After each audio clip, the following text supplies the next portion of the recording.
Do you ever feel overwhelmed by the ever-changing world of technology? Tech It Out can help make some sense of it all. Breaking down geek speak into street speak, technology columnist, author, and TV personality Mark Saltzman covers consumer technology each week for every listener.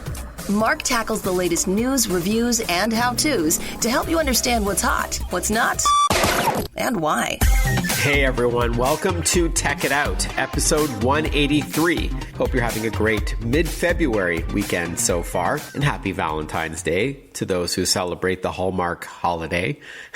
It's only special to me, I think, because I met my wife at a house party on Valentine's Day 24 years ago. Wow. Well, we have a packed Tech It Out for you this hour. Speaking of Valentine's Day, we're going to start off talking about the latest devices that could be hacked. Adult toys, if you know what I mean. I promise we'll keep the language clean, but we are going to chat with the cybersecurity experts at Eset about hackable toys. We'll also chat about romance scams that are duping Americans into sending people money over the internet who fall for false love. Even more so around Valentine's Day weekend, in fact. TP-Link will join us this hour to chat Wi-Fi 6, what it is, what you need to get going, and all the advantages this new generation of Wi-Fi brings into your home. And finally, we're going to talk with Dr. Jeffrey Preston, a disability studies professor. We're going to talk about technology, the accessibility settings you can take advantage of, and the role social media plays in our perception of the disabled community. Dr. Preston himself is in a wheelchair.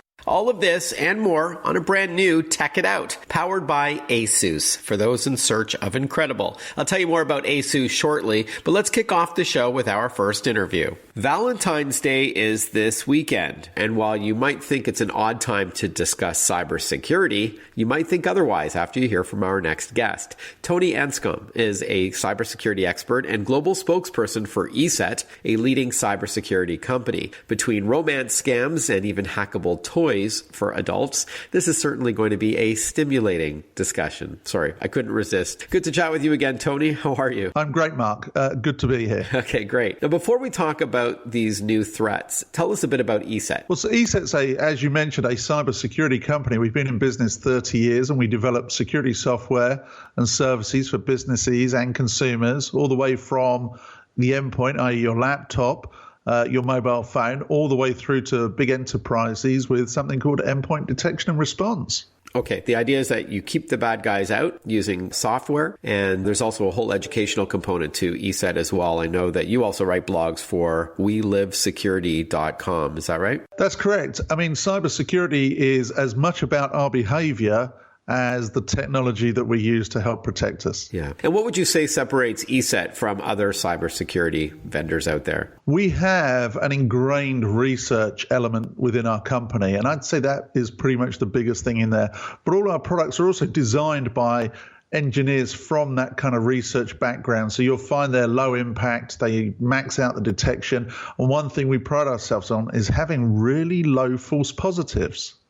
Okay, so that's important because you don't want important emails, for example, to be stuck or blocked by Eset because you need to read those. And sometimes cybersecurity software can get overzealous and block things that you do need to read. Is that fair? Yes, and you don't want false detections of something popping up and saying you can't get to this website when it's a legitimate website. So actually the false positives can sometimes be more disruptive than actually detecting something. Great point. Okay, with Valentine's Day this weekend, I wanted to turn our attention to cybersecurity threats tied to certain toys that you may be using or gifting to your partner. This is the first time in my show's history that I'll be asking about this topic, and I promise parents out there the language will be kept clean. But Tony, when it comes to protection, there's more to the story than wearing protection. Talk to us about these toys that could be susceptible to a cyber attack. Well, these toys have several components. So you have the toy itself. It may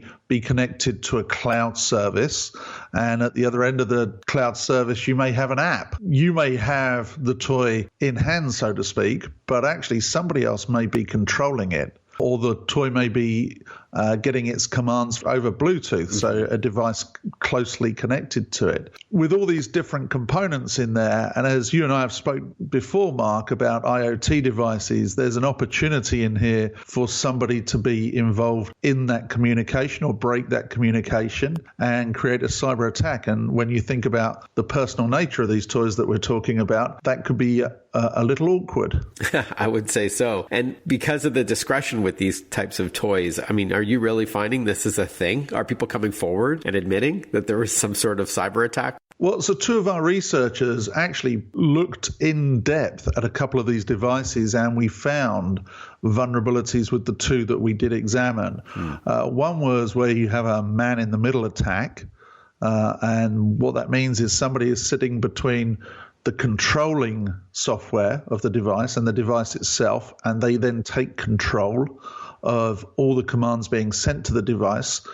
So if you think about that, that's kind of like somebody abusing you digitally, when you think about what these toys are actually doing. But also, then there's all the data that's going back into the cloud. So pictures, chats, videos, all these sorts of things that these toys also have attached to them of lacking encryption. So could be causing a big privacy issue there as well. Yeah, great point. And this was discovered by Eset South America folks, is that correct? It was. We have two female researchers that actually undertook this project, and I'd like to see what they put on their expenses, actually. So would I. We're chatting with Tony Anscombe. He's a global spokesperson for Eset, a leading cybersecurity company. And by the way, that's the only software I use to protect all of my devices. I've been a fan of Eset for about, I want to say 8 or 9 years now. And on that note, Tony, you talked about sort of the ancillary sort of risks here. So if you sign up, like you register these devices and all that, if it's not encrypted, that means it is susceptible to a breach, perhaps, and that could be extra embarrassing if this information got out onto the web. Absolutely. And what may happen there is you may be extorted because of the images or because of the chat, or also your preferences, right. Your partner preferences would be in the public domain as well. So this is particularly personal information that you're sharing with a company and through these devices. So you make sure that the company is treating your data with the utmost caution and that you're not oversharing in there. In fact, one of the things I'd suggest is anybody that has one of these, you set up a different email account, never take pictures of faces or anything like that. So limit your risk so that you can shut things down if you need to. Yeah, great point. I'm going to ask you about some other tips as well for these devices as well as some others. But you brought up a good point about ransomware. Somebody could be trying to extort money from you. Cryptocurrency like Bitcoin, unless you pay up, they're going to, spread this information that could be very embarrassing. It's a great point. It could lead to ransomware. So what other tips do you have to securing these devices? So one is to set up, have an alternate email address, maybe even with a phony name when you register. That is a great tip. And one of the other things is before you buy any device, make sure you've done your homework. Actually research the device here. Go into the search engine, go into Google, search the device name and look for the word vulnerabilities next to it.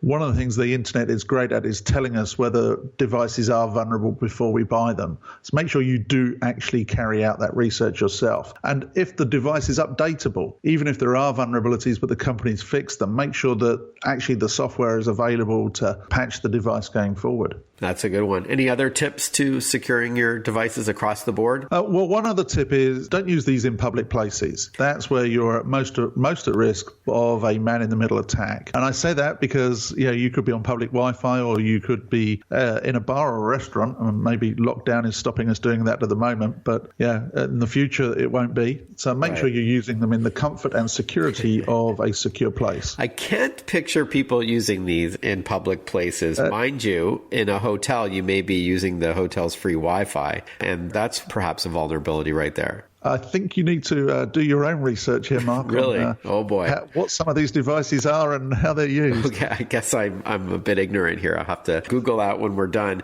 Before we wrap up, Tony, I did hint also off the top about romance scams that seem to be popular, unfortunately, around this time of year. Talk to us a bit about that and how we can protect ourselves from them. So romance scams are where somebody creates a fake persona, an identity in social media networks, in dating apps or dating sites, and tries to fraudulently take money off of their victim. And they will do that by professing love, having a relationship, etc. And unfortunately, this is a growing issue. And in the US, I mean, the FTC actually do produce some numbers that in 2019, just to give you an indication, the amount of fraud that was reported on this particular issue was $201 million. So it's a big growing issue. That's terrible. And those are the people that report it, because I think it's one of those crimes that a lot of people will think, I've been really stupid, I'm not going to admit to it.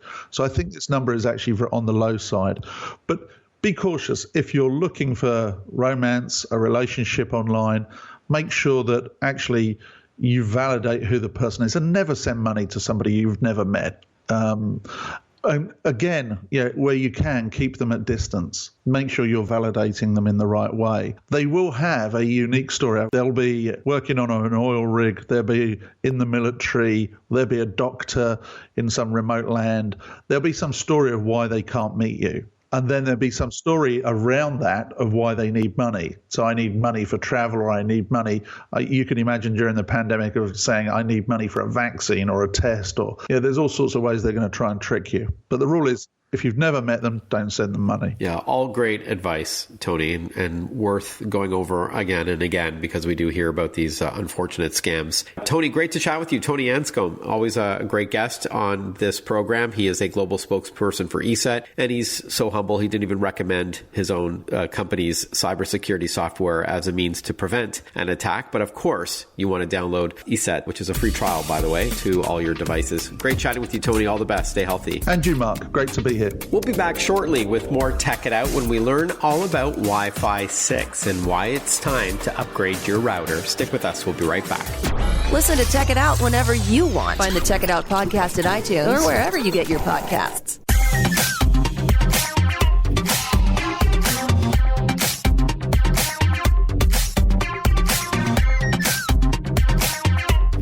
Welcome back to Tech It Out, powered by ASUS. For those in search of incredible, ASUS creates technology for today and tomorrow's smart life. And that includes its line of award-winning laptops and desktops, monitors, smartphones, smartwatches, tablets, and more.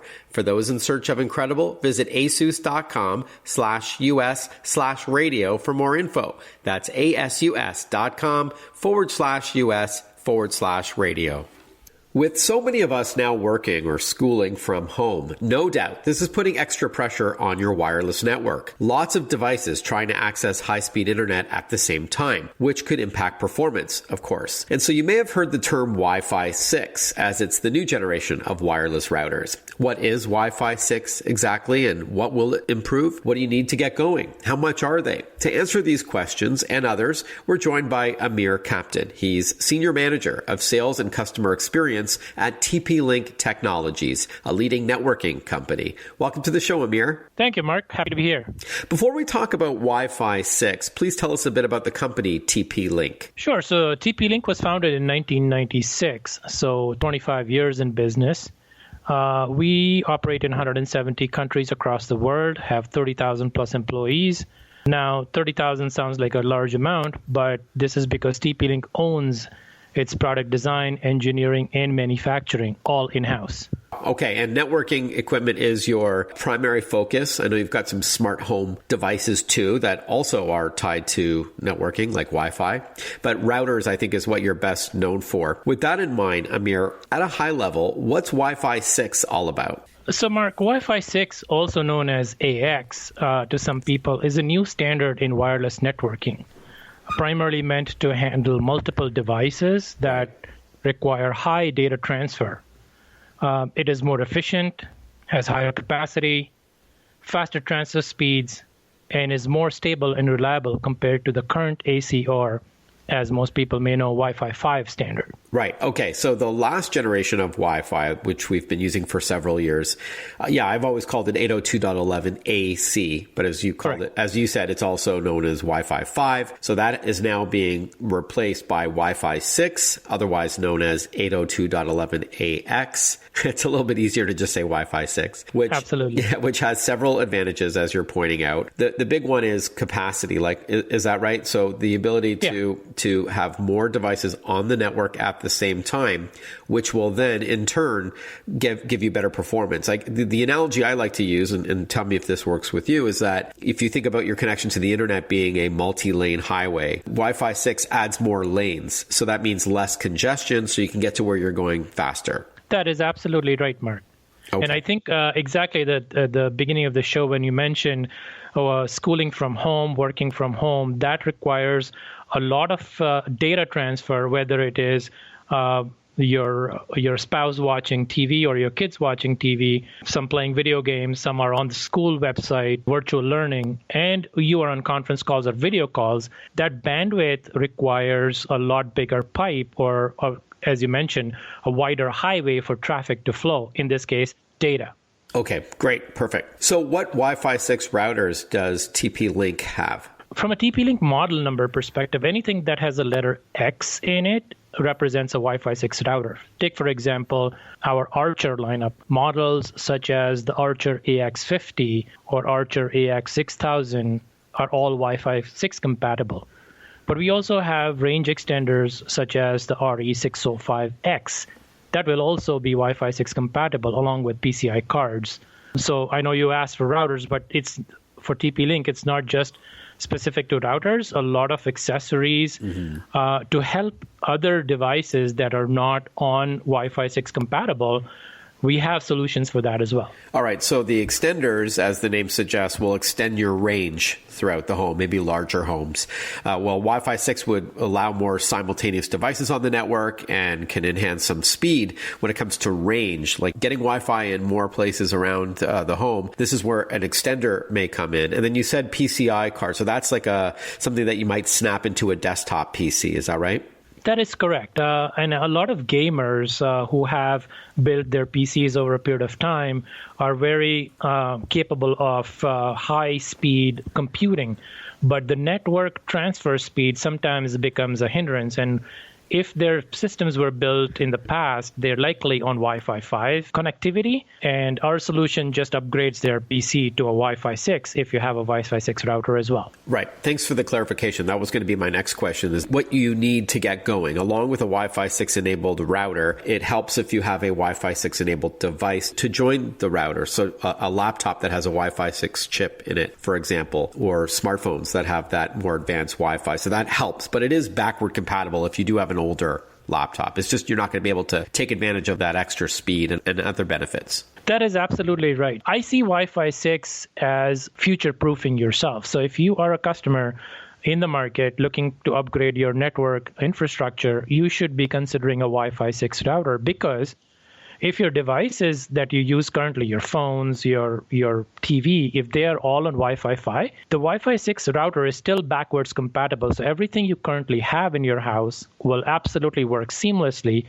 But if you are at some point starting to upgrade your devices and you have a Wi-Fi 6 capable device, that just is able to take the benefit and advantage of the faster speeds that Wi-Fi 6 is able to deliver. When we return on Tech It Out, we'll wrap things up with Amir Captain from TP-Link. We'll learn a little bit more about Wi-Fi 6 and how much it costs to get involved, not as much as you may think. Then we're going to chat with Dr. Jeffrey Preston. He is a disabilities professor at King's College, part of University of Western Ontario. We'll talk about technology and the disability community. Stick with us, more Tech It Out coming right up.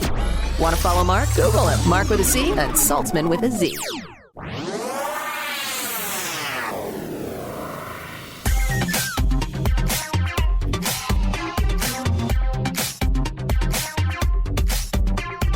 Breaking down geek speak into street speak. This is Tech It Out. Tech It Out with technology columnist, author, and TV personality Mark Saltzman.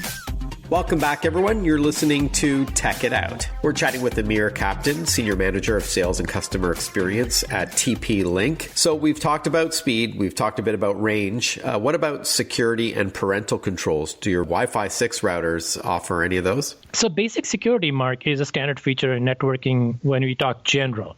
But most TP-Link devices come with enhanced security and parental controls absolutely free. We call it home care, which includes antivirus installed on the router. Other brands may charge some fee for it, but with TP-Link, it's absolutely free.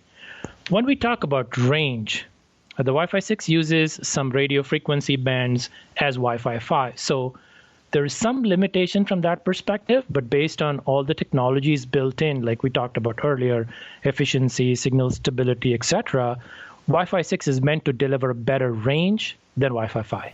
Okay, great.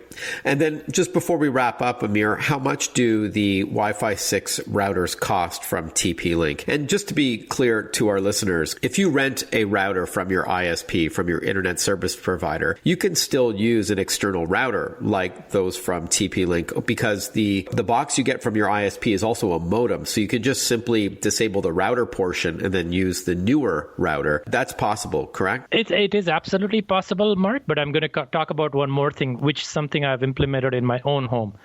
So most traditional homes have routers or internet connection come in the basement. And that is a challenge because the main floor or the top floor, often you get foggy signal. Right. So what I've done in my house is kept the Wi-Fi from my service provider on. That works on a completely different network ID, and it is only used in the basement.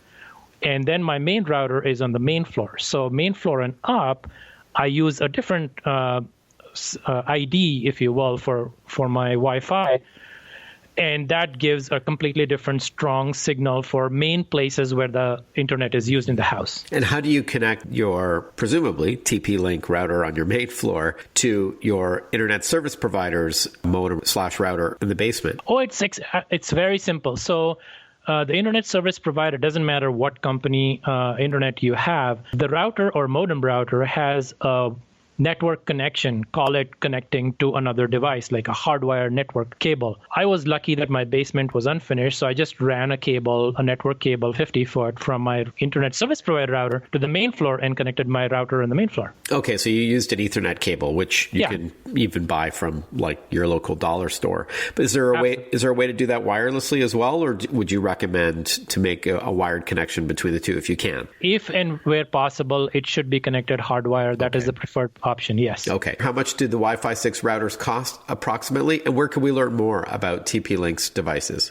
So Wi-Fi 6 devices start from $80 and up, depending on the speeds and feeds and features. But the entry point is $80. And the best place to find any and all details on TP-Link Wi-Fi 6 devices would be tplink.com/Wi-Fi 6. Okay, great. Amir, thank you so much for your time. I appreciate it. It's good to chat with you. All the best. Thank you. Thank you, Mark.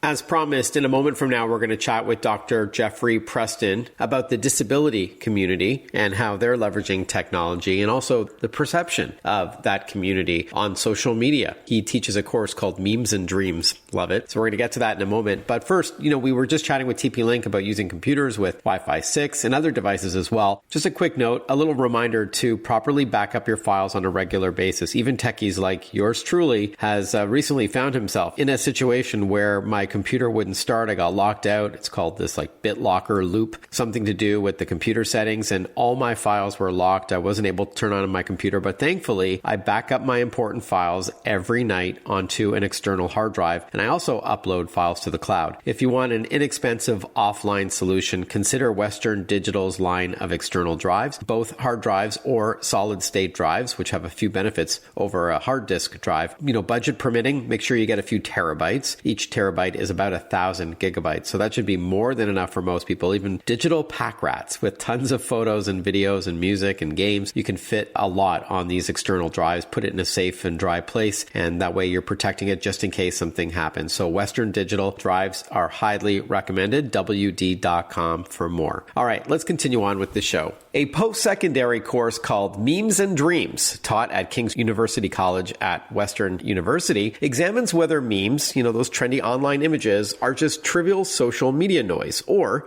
do they provide deeper insight into our society? And how are those memes tied, if at all, to the disabled community? Is there an interesting link here? Well, joining us to discuss is Dr. Jeffrey Preston, professor of disability studies. He's an inspirational speaker as well, podcaster, and advocate for people with disabilities. Welcome to to the show, Professor Preston, Dr. Preston, whatever you prefer. Good to have you. Yeah, that's good. Yeah, thank you for having me. Happy to be here. Awesome. All right. Now, before we talk about accessibility tech and the class that you teach entitled Memes and Dreams, I love the name, by the way, please tell us a bit about yourself and how long have you been a professor? Yeah, absolutely. So as you said, I'm an assistant professor of disability studies, which means so my research area is really interested in the social construction, or the cultural construction of disability. And that means that I get to teach classes like Memes and Dreams. I teach a class on disability and pop culture, which is a second year course. And I also teach an introduction to disability studies. I've been a professor now for how many years? I've been at King's now for 4 years. Before that, I spent 2 years teaching at Fanshawe College in the digital marketing program. And before that, I was teaching as part of my PhD program at Western with my PhD in media studies. All right, so you have a very close tie to London, Ontario, it seems. Yes. With Fanshawe and Western and King's. Yeah, I moved here in 2002 for school and just never left. Where are you from originally? I grew up on Port Elgin, the second best sunsets in the world, right on the coast of Lake Huron. Awesome. All right. And speaking of where you're from, you were also, just to tell our listeners, you were born with a rare neuromuscular myopathy, correct? Can you tell us a bit about that? Yeah, absolutely. So when I was 3 months old, my parents, they realized that something wasn't quite right away. I wasn't really moving around like my older sister when she was a baby. And it was during a visit to the pediatrician that it was determined something might be wrong here. We need to do some tests. And after a couple months of testing, I was diagnosed with a rare form of muscular dystrophy, which means essentially that my muscles don't grow like anybody else. So I'm quite weak. I've used a wheelchair my entire life, been in an electric wheelchair since about grade 4. I just need a lot of support in order to live independently.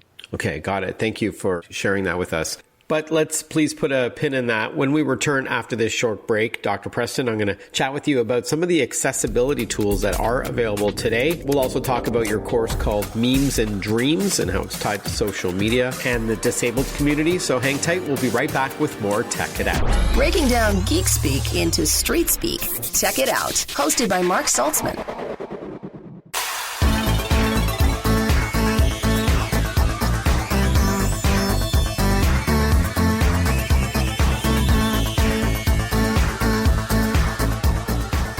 Welcome back to Tech It Out. We're chatting with Dr. Jeffrey Preston. He is a disability studies professor. So at a high level, talk to us about the accessibility tools that exist today. We use devices like smartphones, tablets, laptops and desktops, even smart TVs, smart speakers. What are some examples for those with perhaps some challenges, be it mobility or dexterity issues or vision impairment? They may be blind or hard of hearing. Tell us what is available in 2021. What's really interesting to me as a researcher is that, I was a kid who grew up kind of on the internet. The internet didn't exist when I was a child, obviously, but when I was getting into about grade 7, grade 8, the internet showed up in my neighborhood in Port Elgin, and I was a really early adopter.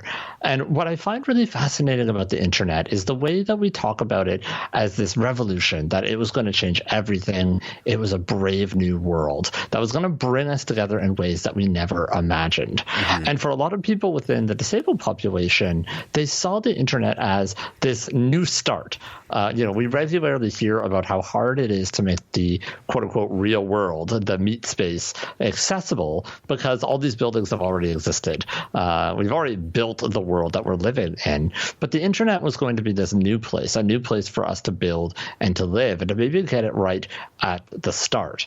Unfortunately, that didn't actually happen, but rather in many ways we're recreating a lot of the inaccessibility of the real world within the digital world.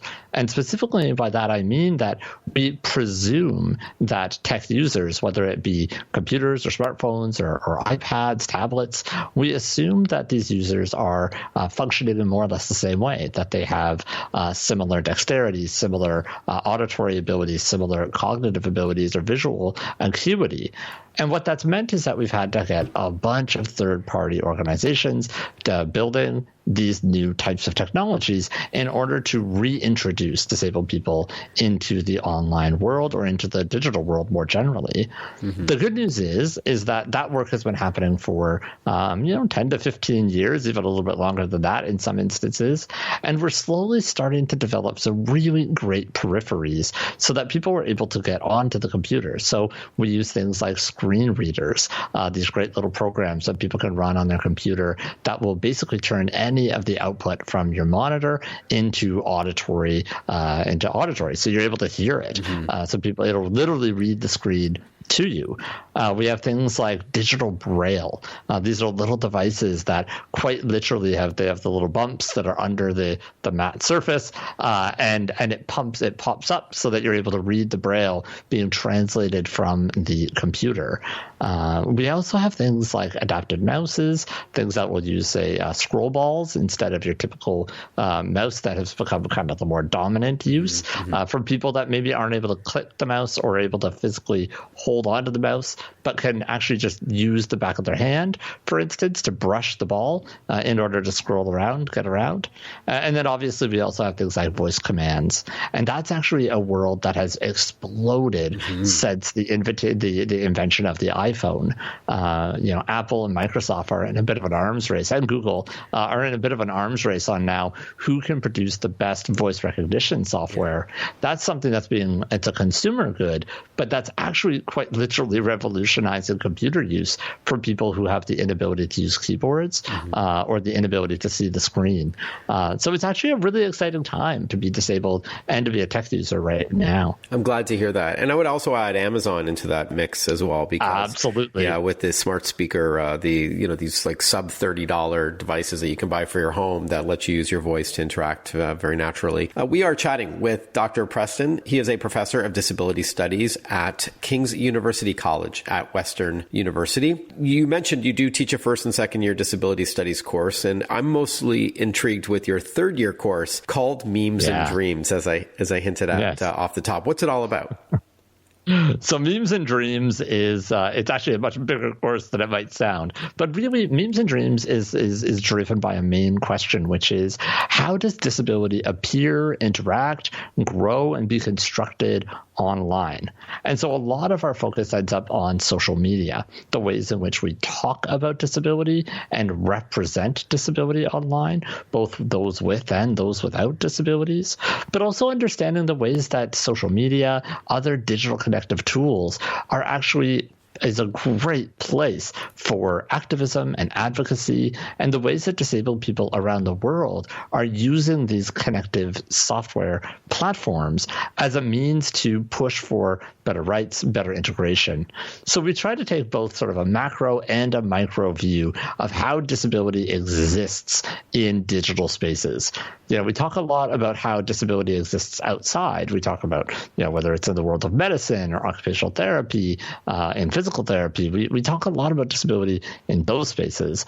This class is really about saying, let's take a step back and actually see, what does disability look like in a world without bodies? And a lot of it is about perception as well, and how your community is represented as well through memes or through emojis. We communicate over social media and elsewhere, which is great. Do you think, is it in a good space? Do you think it's like a healthy use of technology? I would say that the answer to that is really going to depend on who you are referring to or who you're asking about. I would say that disability advocates have been using this technology with remarkable effectiveness over the last 2 decades to both organize and to try and push for change, both online and also in the quote unquote in the meat space. Fascinating. We're going to continue chatting with Dr. Preston when we return on Tech It Out. This show is powered by ASUS for those in search of incredible. Visit asus.com/US/radio to check out its laptops like the VivoBooks, ZenBooks, ExpertBooks, and Chromebooks. We'll be right back with more Tech It Out on the Radio America Network. Follow Mark Saltzman on Facebook, on Twitter, on Instagram. Listen to Tech It Out whenever you want.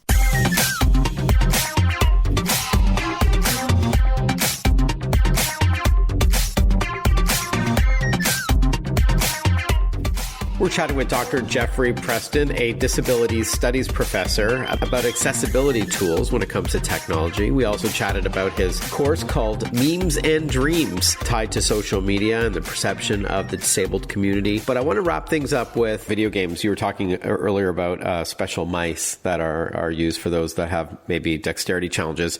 Xbox received a lot of kudos a couple of years ago with their Xbox Adaptive Controller that is also a device to help people with different physical challenges. You've been a gamer your whole life, if I'm not mistaken, and you don't see it just as fun, but you also believe there are some other attributes to gaming that you think are very positive in society. Absolutely. Yeah, video games have actually played a really big part in my life. What started out as basically a pastime, my parents got me a Commodore 64 when I was really young and thought, well, this is something for Jeff to do during the winter when he can't really get out into the snow with his friends. So this is something for him to do to pass the time. But one of the things that I realized very early on with video games, whether it be on the Commodore, whether it was on the Nintendo or the Super Nintendo that I got later, is that when I was playing with friends on the computer, that competition was so different than what I was experiencing outside of the digital world.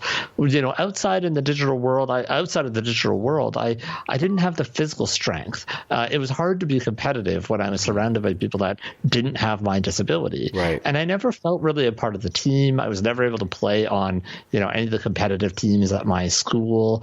I just couldn't physically do it. Not to mention your peers may have also thought, I'm going to go easy on Jeff. He's in a wheelchair, right? So in a video game, they don't know. They're none the wiser. Well, that's it. And so once I picked up a controller with my buddies, suddenly I didn't have the same limitations, and we were now able to compete on kind of an even playing field. And it turns out that I was actually pretty good at it. And so once the internet comes out and we start playing games online, I start getting into some competitive gaming. I start playing on a team. It's the first time that I get trash talked by someone in a game when I lose, which, a lot of people are like, the trash talk on Xbox Live is so sad. And I obviously agree. But at the same time, I was thrilled the first time. I'd never had someone be mean to me because no one wants to be mean to the disabled kid.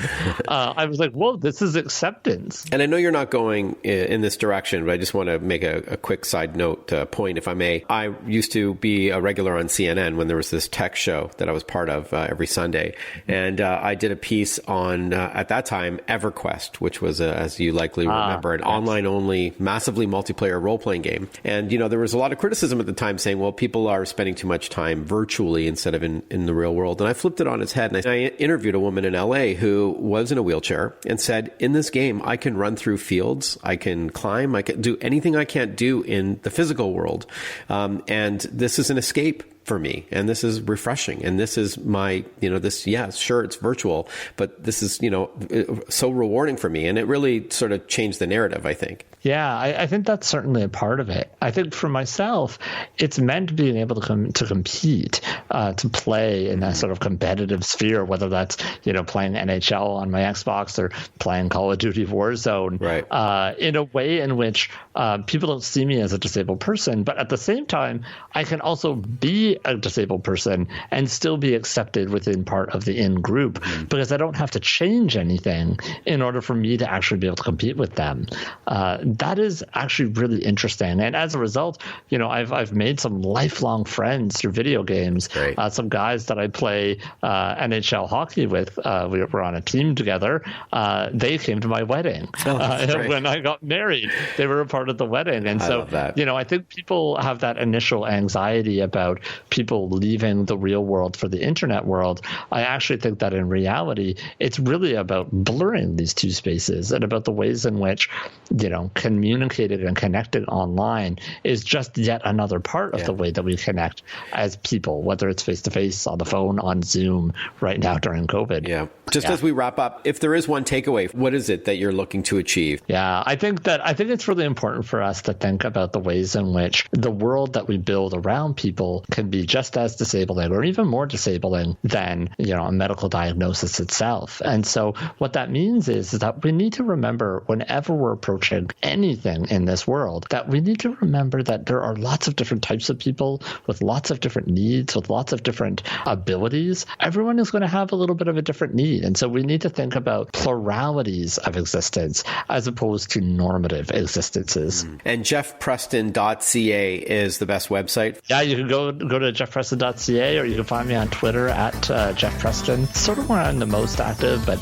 you can find me on pretty much all the major platforms and some variation of at Jeff Preston. I've really enjoyed our chat. Thank you so much, Dr. Preston. Keep up the great work, and I look forward to chatting again one day. Absolutely. Cheers. Well, I hope you enjoyed it as well, and the rest of the program. Have a great Valentine's weekend, a healthy week ahead, and I look forward to catching up with you next weekend on another episode of Tech It Out. Ciao for now. Bye-bye.